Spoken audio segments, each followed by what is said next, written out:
हैं हरियाणा में, जहां पर हरियाणा जन चेतना पार्टी की प्रेस कॉन्फ्रेंस चल रही है। पूर्व केंद्रीय मंत्री विनोद शर्मा प्रेस कॉन्फ्रेंस कर रहे हैं। समाप्ति पर हर प्लाटों की रजिस्ट्री के लिए नगर निगम के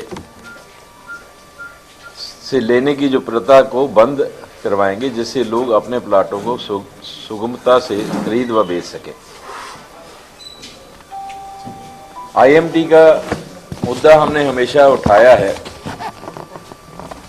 क्योंकि ये मैनिफेस्टो चुनाव का मैनिफेस्टो है। इसके संबंध सिर्फ उन सब बातों से नहीं है जो कारपोरेशन कर सकती है। आईएमटी कारपोरेशन तो नहीं लगा सकती, लेकिन हमारी पार्टी का ये मुद्दा है कि हम इस चुनाव के बाद आईएमटी के मुद्दे को बहुत जोर से उठाएंगे। कल मुख्यमंत्री जी ने फिर एक बार 1.5 साल के बाद कहा कि हम आईएमटी की फाइल हमने चला दी है। अब फाइल तो 1.5 साल तो हो गया। पहले उन्होंने घोषणा की थी अनाज मंडी में कि आईएमटी लगाएंगे, तो हमने भी तब कहा था कि बहुत अच्छी बात है, लेकिन मैं नहीं मानता कि किसी फाइल को चलाने में 1.5 साल लग जाता है। तो ये अगर सिर्फ वायदे ही हैं तो हम वादों पे कुछ करके दिखाने पे तो विश्वास कर सकते हैं, वायदों पे विश्वास नहीं कर सकते। अगर 1.5 वर्ष में सिर्फ फाइल चली है, पता नहीं कितने वर्षों में लगेगा। टाइम लिमिट हमें बताई जाए, और अगर उस टाइम लिमिट में ये काम नहीं होता तो हम एक आंदोलन छेड़ेंगे आईएमटी के लिए। अंबाला में आईएमटी लगाने के लिए एक आंदोलन छेड़ेंगे, और वो आंदोलन जब तक चलेगा जब तक आईएमटी लगने की पूरी व्यवस्था नहीं हो जाती।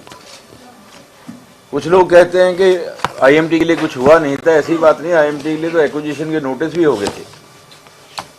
जमीन सब कुछ प्लान बनने के बाद एक्वायर करने के नोटिस हो गए थे कि 4 के सेक्शन के नोटिस लोगों को पहुंच गए थे। प्रोसेस तो शुरू हो चुका है, सब कुछ हो चुका है। अगर मंशा हो तो इसको बनाने में तो 3 महीने का टाइम लगता है, आगे प्लान करने में इतना समय लगता ही नहीं है। लेकिन मुझे खुशी है कि अंबाला के लोगों का जो संघर्ष है आईएमटी के लिए, वो एक दिन फल लेके आएगा। इसकी इतनी बुलंद आवाज है कि ये एक दिन फल लेके आएगा। आईएमटी यहां पे जरूर लगेगी, हम लगा के रहेंगे।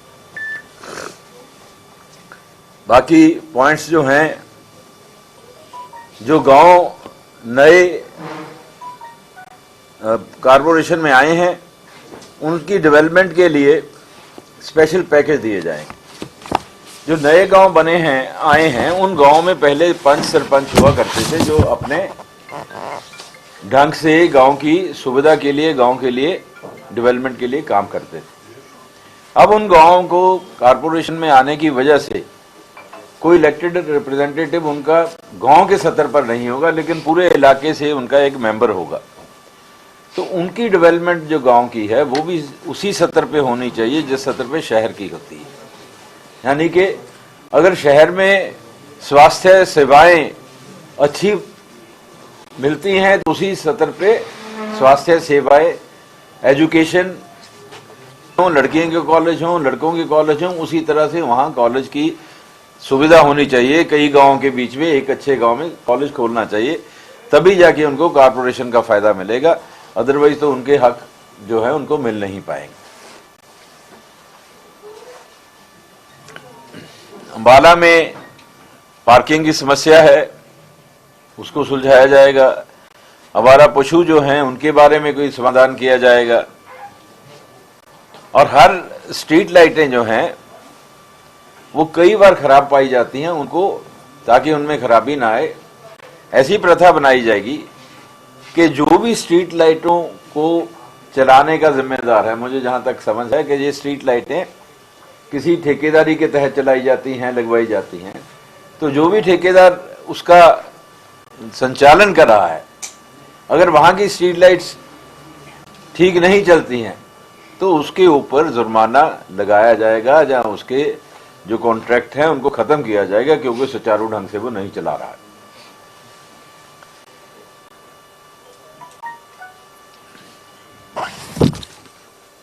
जो एनओसी है, खास तौर पे जो हमारी बाहर की कॉलोनियां हैं जो खरीद फरोख्त के लिए एनओसी दी जाती है, आपने मकान बेचना है, किसी ने खरीदना है, या कॉलोनियों में किसी ने जमीन बेचनी है, उसकी एनओसी के ऊपर काफी इनका लोगों की शिकायत है कि वो एनओसी लेने देने में बहुत सी दिक्कत आती है और बहुत सी समस्याएं आती हैं। तो एनओसी के लिए जो भी हमारा प्रोसेस है उसको बिल्कुल सिंप्लीफाई किया जाएगा। जहां तक हो सके कानून के तहत जितना भी प्रोसेस है उसको जितना भी हम ऑनलाइन कर सकें, ताकि लोगों को जाना ना पड़े और घर बैठे उनको जो परमिशन हैं, एनओसीज हैं, वो मिलती रहें। ऐसा प्रोसेस बनाने का हमने संकल्प इसमें लिया है। पानी की समस्या है शहर में भी बहुत बड़ी। अब पानी की मुझे समझ नहीं आती है कि पानी का जो भी सिस्टम था, आप लोग भी जानते हैं, अम्बारा में रहते हैं, कि एक वक्त पे पानी बिल्कुल नहीं था और एक वक्त पे पानी हमारा तीसरी मंजिल तक बिना मोटर के भी जाता था। अब वो सारा सिस्टम ही खराब कर दिया। गंदा पानी आता है, सही टाइम पे पानी नहीं आता। पानी के पहले 24 घंटे पानी चलता था, अब 24 घंटे पानी नहीं चलता है। पानी उतने ही क्यूसिक फुट हमें मिलता है जितना पहले मिलता था। पानी की पाइपें भी वही पड़ी हुई हैं जो पहले थी। पानी का सोर्स भी वही है जो जहां पहले था, नहर से आता था। तो ये ऐसा क्यों हो रहा है? या तो जो कर्मचारी हैं वो अपना ध्यान से काम नहीं कर रहे, या फिर कहीं पे डिफॉल्ट आया है जिसको ठीक नहीं किया गया। अगर डिफॉल्ट है तो उसको ठीक किया जाएगा।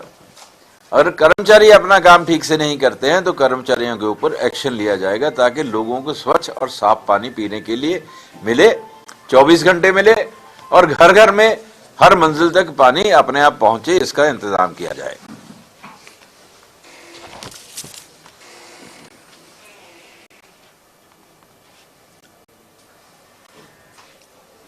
जैसे लाइब्रेरी है, डिजिटलाइजेशन उसका लाइब्रेरी का किया जाएगा। और जहां तक शहर का सवाल है, शहर में जगह जगह पर सीसीटीवी कैमरे लगाए जाएंगे, ताकि जो अपराध शहर में हो रहा है, जो अवैध व्यापार हो रहा है ड्रग्स का शहर में, उसके ऊपर नकेल कसी जा सके। जिससे ऐसे कैमरे लगाए जाएंगे जिससे कि पूरे शहर की जो गतिविधियां हैं उसको पता चलता रहे, और जो भी कोई कैप्चर होगा, चाहे वो किसी गलत काम के लिए करता हो, उसके ऊपर आसानी रहे लॉ इन्फोर्सिंग एजेंसीज को कि उसके ऊपर एक्शन लिया जा सके। तो शहर में डिजिटल कैमरा सारे ऐसे स्थानों पे लगाए जाएंगे जिससे कि पूरे शहर की खबर मिलती रहे। इसके अलावा ये हमारा आज हम मैनिफेस्टो कर रहे हैं, इसकी कॉपियां आपको दे दी जाएंगी, आप इसको ले सकते हैं। क्योंकि लंबा मैं आपका इतना समय लूं, पढ़ने बैठूंगा तो 1 घंटा इसी में लग जाएगा।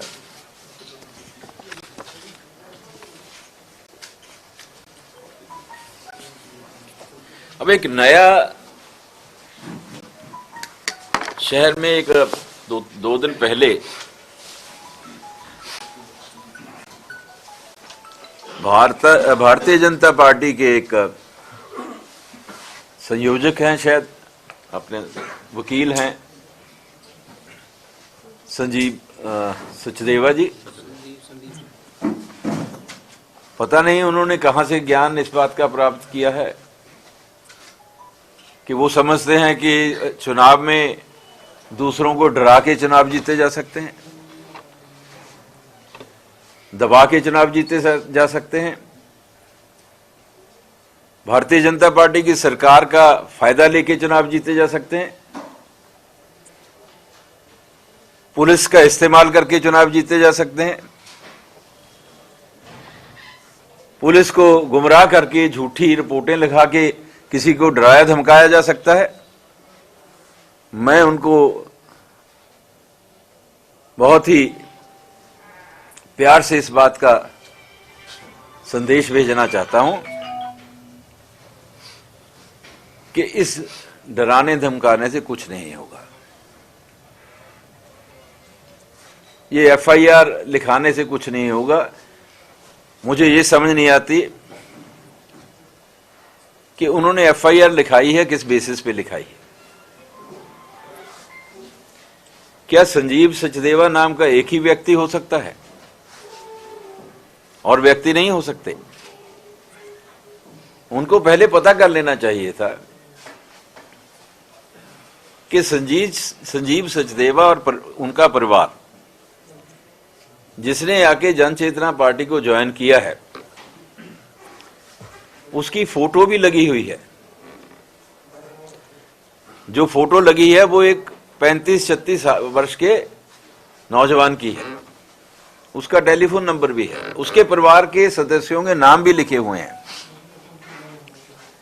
और उसने एफिडेविट भी दिया है। जहां तक मुझे पता चला है कि उसने रिटर्निंग ऑफिसर जो है इलेक्शन का, जो डिप्टी कमिश्नर है, उसको कंप्लेंट भी लिख के दी है कि ये मुझे धमका रहे हैं, और उसने एफिडेविट दिया है उनको कि मैं Sanjeev Sachdeva son of so and so, इतनी उम्र है, मैं बीजेपी का कार्यकर्ता था और मैंने अपनी मर्जी से अपने परिवार के साथ बीजेपी को छोड़कर जन चेतना पार्टी को ज्वाइन किया। इसमें क्या गुनाह किया है? अगर कोई व्यक्ति किसी पार्टी को छोड़ के, संदीप सचदेवा, अगर कोई पार्टी, संदीप सचदेवा अगर अपनी मर्जी से पार्टी छोड़ के आ जाता है और हमारी पार्टी में आने का वो दरखास्त करता है, हमारे को मदद करने की का, हमें समर्थन देने का विश्वास दिलाता है, इसमें कोई बुरी बात नहीं है। लेकिन इतनी बात से परेशान होके कि एक आदमी जिसका नाम है एफआईआर लिखाने चले गए, मुझे ये समझ नहीं आया कि वो एफआईआर कैसे लिख ली गई है, उसके बेसिस क्या हैं। आफ्टर ऑल वो मेरे और मेरे पत्नी के खिलाफ उन्होंने एफआईआर लिखी है, हमें बताएं तो सही। अगर हमने कोई कानून तोड़ा है, अगर हमने कोई गुनाह किया है, तो हमें गिरफ्तार क्यों नहीं करते? चुप क्यों बैठे हैं? सिर्फ चुनाव तक वेट कर रहे हैं कि 4 दिन निकल जाएं और चुनाव तक इसका हम फायदा ले लें। ये गलत बात है। मैं पुलिस के अधीक्षक को, जो यहां के एसपी हैं, मैं ये कहता हूं कि अगर आपको लगता है कि उसमें कुछ है तो हमें फौरी तौर पर गिरफ्तार कीजिए। ये हमें चुनाव के दिनों में इसका फायदा लेने के लिए उनका साथ मत दीजिए। इसके ऊपर उनको क्लैरिटी करनी चाहिए।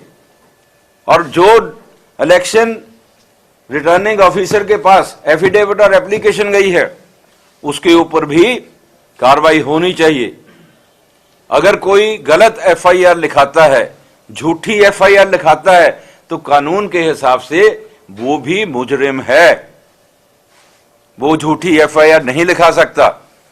मैं सचदेवा जी को, जो एडवोकेट हैं खुद, ये विनती करना चाहूंगा कि अगर आपने गलती की है, आप इसको सुधार लीजिए, आप अपनी एफआईआर वापस लीजिए क्योंकि गलत है। नहीं तो मैं अपनी इज्जत हतक का दावा आपके ऊपर करूंगा सही समय पे आके। मैं आपको थोड़ा समय देता हूं, otherwise I will take whatever course is available to me under the law. You cannot just browbeat me and the people who are contesting here by sheer power of the government and by sheer power of your approach to the agencies of the government. It is not allowed, and we will make a formal complaint to the election commissioner and the election authority of Haryana that how the machinery in Haryana at Ambala level, district level, is being misused for getting political gains out of nothing. And why should it happen? And if it is already 3 days, if you have any substance in the FIR, then please take action.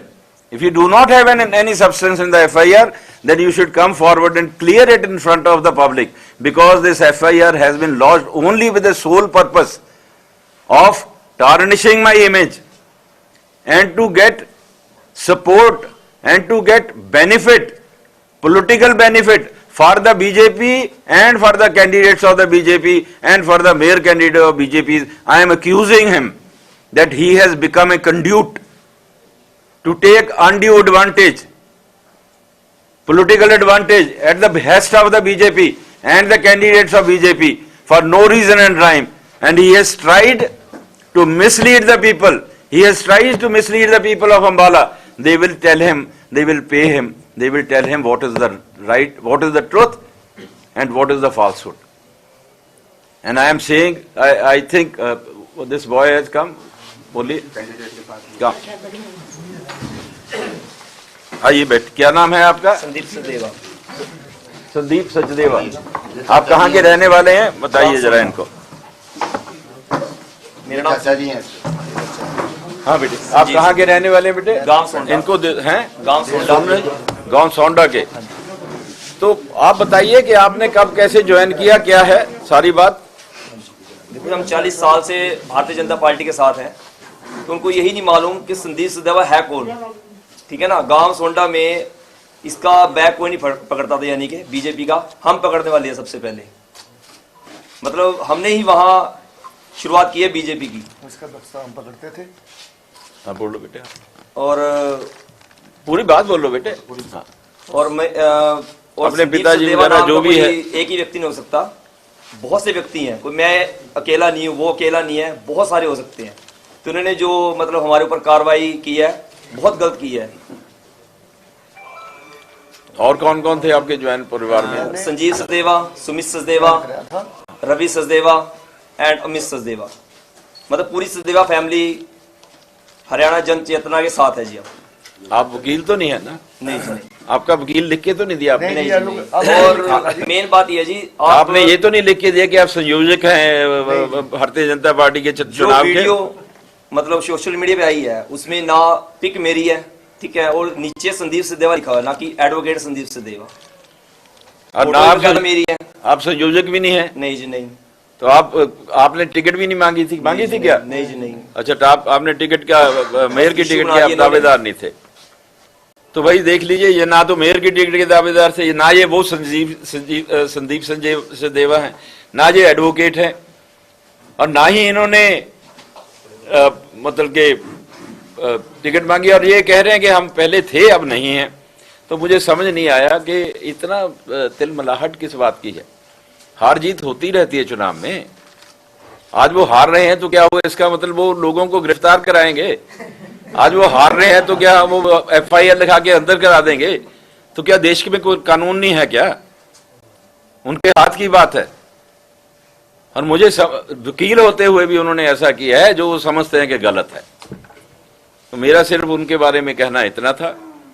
IMT के बारे में मैंने आपसे कहा है कि IMT हम लगा के रहेंगे, और दूसरी कि इनके जो भी शहर में भ्रष्टाचार हुआ है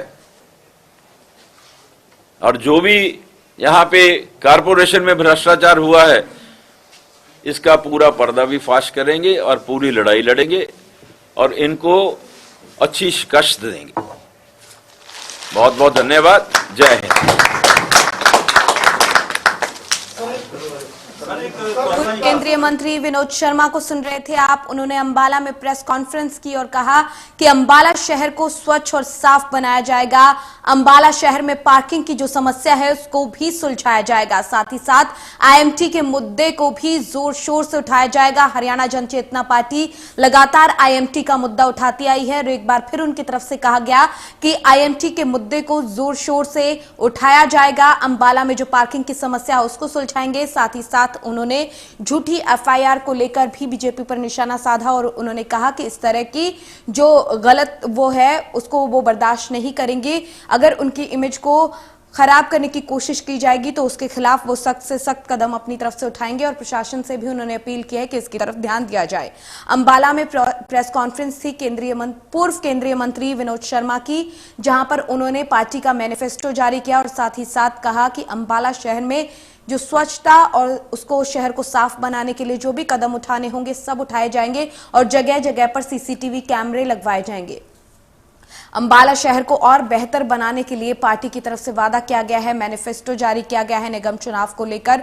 साथ ही साथ उन्होंने कहा कि आईएमटी का मुद्दा जोर शोर से उठाएंगे। पहले भी हरियाणा जन चेतना पार्टी की तरफ से ये मुद्दा उठाया जाता रहा है। अंबाला के युवाओं को के रोजगार देने का मुद्दा भी लगातार पार्टी की तरफ से उठाया जाता रहा है और एक बार फिर से पूर्व केंद्रीय मंत्री विनोद शर्मा यहां पर यही कहते नजर आए हैं कि अंबाला शहर को और बेहतर बनाने के लिए जो भी कदम उठाने होंगे उनकी पार्टी की तरफ से उठाए जाएंगे।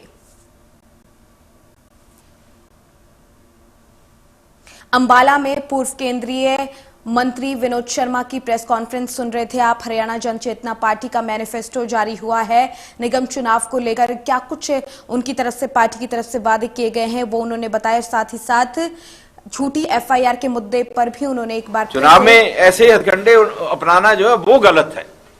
प्रचार के लिए कोई भी आए, हमें कोई इतराज नहीं। प्रचार जितना मर्जी करे, पॉजिटिव ढंग से कोई भी आए, कोई प्रचार करे, हमें कोई इतराज नहीं। शर्मा जी, कल जो है किसानों ने काले झंडे दिखाए, उस पे मुख्यमंत्री ने दूसरी पार्टियों पे निशाना साधा है कि वो इसमें इन्वॉल्व है। साथ ही साथ पूर्व केंद्रीय मंत्री की तरफ से ये भी कहा गया है कि जो अंबाला में पार्किंग की समस्या उसको सुलझाएंगे और साथ ही साथ पानी की व्यवस्था, पीने के पानी की व्यवस्था को भी और बेहतर किया जाएगा। अंबाला में पूर्व केंद्रीय मंत्री विनोद शर्मा की पीसी आप सुन रहे थे, जहां पर हरियाणा जन चेतना पार्टी की तरफ से मैनिफेस्टो जारी किया गया है और ये कहा गया है, बताया गया कि किस तरीके से अंबाला के जो विकास की जो पहल है वो पार्टी की तरफ से किस तरीके से की जाएगी, क्या रूपरेखा रहने वाली है, क्या मुख्य मुद्दे उनके रहने वाले हैं। आईएमटी के मुद्दे को एक बार फिर से जोर शोर से उठाया जाएगा और अंबाला शहर में जगह पर सीसीटीवी कैमरे लगाए जाएंगे ताकि शहर में कोई अप्रिय घटना ना घटे और जो लगातार बढ़ रहे अपराध के मामले हैं उन पर नकेल कसी जा सके। इसको लेकर भी उनकी तरफ से अपनी तरफ से जो वादा था पार्टी का वो किया गया है कि जगह जगह पर सीसीटीवी कैमरे लगवाए जाएंगे, पार्किंग की समस्या को सुलझाया जाएगा क्योंकि हर शहर में बढ़ता हुआ जो शहर है उसके सामने सबसे बड़ी समस्या पार्किंग की समस्या आती है। उसकी वजह से जो जाम की समस्या बनी रहती है और इसी को दूर करने के लिए उन्होंने कहा कि पार्किंग की जो समस्या है उसको दूर किया जाएगा और पानी की जो समस्या है उसको भी दूर किया जाएगा। मैनिफेस्टो में जनता से ये वादे किए गए हैं हरियाणा जन चेतना पार्टी की तरफ से। हरियाणा के अंबाला में जल्द ही निगम चुनाव होने वाले हैं, उनको लेकर मैनिफेस्टो जारी किया गया है हरियाणा जन चेतना पार्टी की तरफ से। पूर्व केंद्रीय मंत्री विनोद शर्मा की प्रेस कॉन्फ्रेंस थी जिसमें उन्होंने वादा किया कि अंबाला शहर को और बेहतर बनाने के लिए जो भी कदम उठाने होंगे वो जरूर उठाए जाएंगे।